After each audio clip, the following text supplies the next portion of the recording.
అమెరికాకు చెందిన దిగ్గజ విమానాల తయారీ కంపెనీ బోయింగ్ భారీ సంఖ్యలో ఉద్యోగులను తొలగింపునకు రంగం సిద్ధం చేసుకున్నట్లు ఇటీవల ప్రకటించిన విషయం తెలిసిందే. అందులో భాగంగా ప్రస్తుతానికి ఆ సంస్థకు చెందిన 438 మంది సిబ్బందికి పైగా లే ఆఫ్స్ నోటీసులు జారీ చేసింది. కాగా అమెరికాలోని సియోటెల్ ప్రాంతంలో ఆ సంస్థకు చెందిన 33,000 మంది సిబ్బంది కొన్ని వారాల పాటు సమ్మె చేశారు. దీంతో 737 మ్యాక్స్ 777X విమానాల ఉత్పత్తి నిలిచిపోయింది. సమ్మె కారణంగా 2025లో డెలివరీ చేయవలసిన జెట్ విమానాలను 2026కు వాయిదా వేసింది. నష్టాల నుంచి బయటపడేందుకు లే ఆఫ్స్ నిర్ణయం తీసుకున్నట్లు సంస్థ CEO కెల్లీ ఓర్ట్బెర్గ్ తెలిపారు.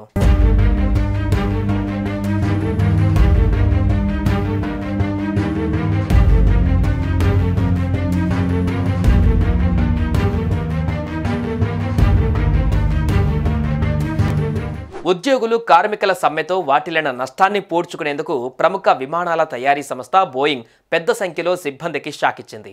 ఏకంగా 438 మంది ఉద్యోగులకు పింక్ స్లిప్పులు అందజేసింది. ఇందులో 218 మంది ఇంజనీర్లే కావడం గమనార్హం.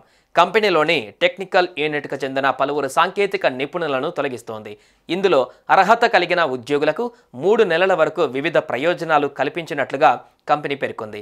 రాబోయే రోజులలో మరింత మందిని తొలగిస్తామని, వీరిలో మేనేజర్లు, ఎగ్జిక్యూటివ్లు ఉంటున్నారని సంస్థ ఇదివరకే పేర్కొంది.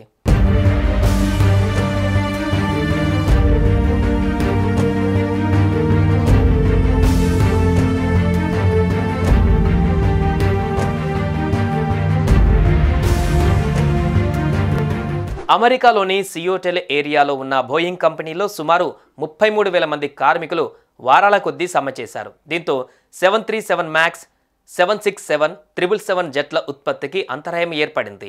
ఈ సమ్మె వల్ల బోయింగ్ కంపెనీకి ఏకంగా $5 బిలియన్ నష్టం వాటిల్లింది. దీనిని పూడ్చుకోవడానికి ఉద్యోగులను ఇంటికి పంపించడమే మార్గమని కంపెనీ నిర్ణయించింది. ఫలితంగా ప్రస్తుతానికి 438 మంది ఉద్యోగం కోల్పోయారు.